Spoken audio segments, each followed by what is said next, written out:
Hello guys, what is up? My name is Dan the Delight and today I'm bringing you an Ollie Watkins Road to the Knockouts player review. This is the 87 rated striker from Aston Villa and England, plays in the Premier League, 5'11", controlled on the accelerations type, 3-star skill moves, 4-star weak foot, right footed. 4-star weak foot is pretty good. I mean, 5 stars is obviously the aim, but 4 stars is good.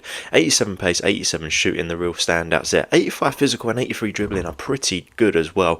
This card can get increases, depends if you think that Aston Villa are going to progress through to the next rounds of the Champions League. Only position is a striker, which you probably would expect given how he plays in real life. Never really plays on the wing or as a cam or anything like that. As I said, 87 pace, made up of 81 acceleration, 91 sprint speed. That worries me slightly. I would like to have that a little bit closer together. 87 shooting, I mean, 91 attack positioning, 92 finishing are fantastic. Only the penalties and the long shots really bring that down a little bit. Probably will feel a bit better in game. 77 on the passing with 83 short pass is really nice as well for a striker, especially if you play 2 strikers up there at the same time. 83 dribbling with the 87 reactions, 83 agility, 82 balance, 83 dribbling, 85 composure and 81 on the ball control, 52 defending, but he has got that 87 for the head and accuracy, which is really nice, alongside 93 jumping over there on the physical for an 85 overall physical, 84 strength, 90 stamina and 80 aggression. So a really good looking card. Pretty much all of the stats that you want are in the right places, all the higher ones like the free kick accuracy, the long pass, you don't need as a striker, and that's what's bringing the passing down, and then you've got the long shots and the penalties bringing the shooting down. Really good looking card.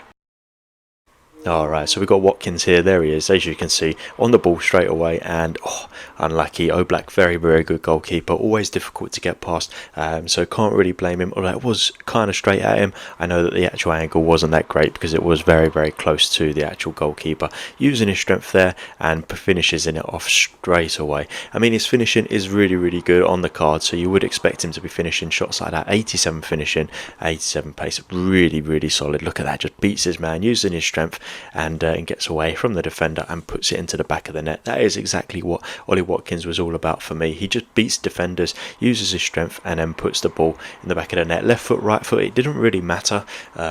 He was very comfortable on both, which surprised me a little bit. That was one of the sort of highlights that I had with him, as well as his strength. His strength did surprise me as well. I thought that one was offside. It wasn't, and he puts the ball in the back of the net.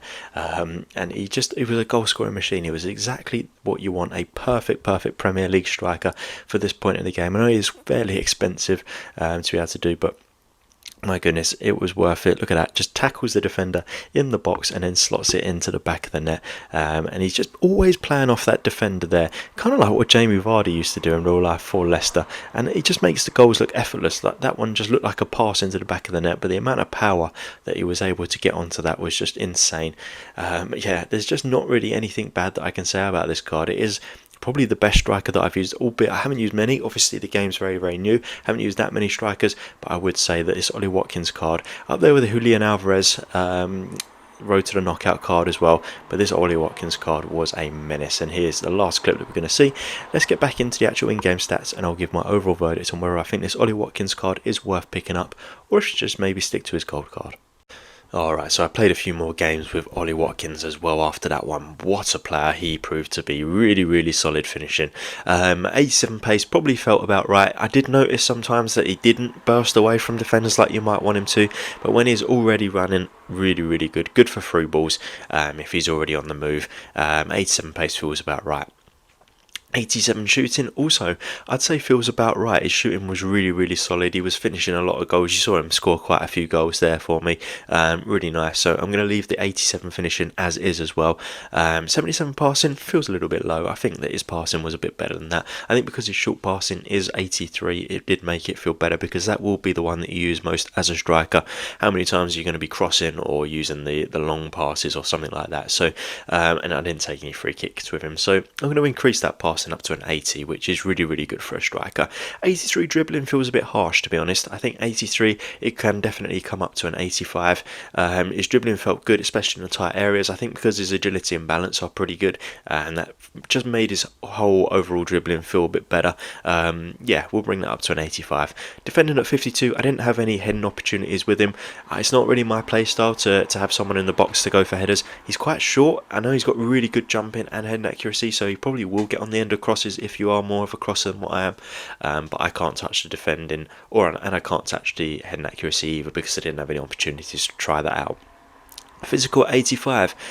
I feel like the physical could probably be increased slightly. I'm going to leave it at 85. If anything, it would be higher, it wouldn't be lower. His strength did feel good. His aggression weirdly felt quite good. He was getting in there, winning the ball back in sort of really good areas from the strikers. From the defenders. So yeah, you could probably argue that his physical could be increased, but I'm just going to leave it there.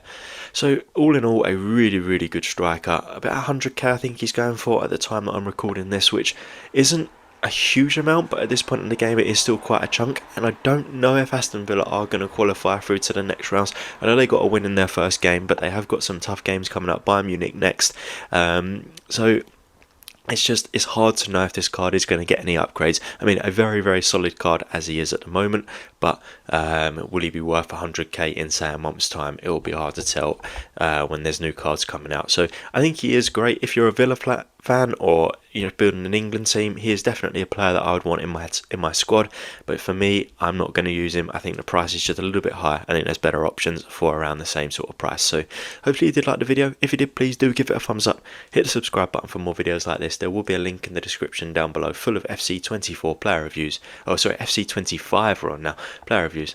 As always, guys, thank you for watching.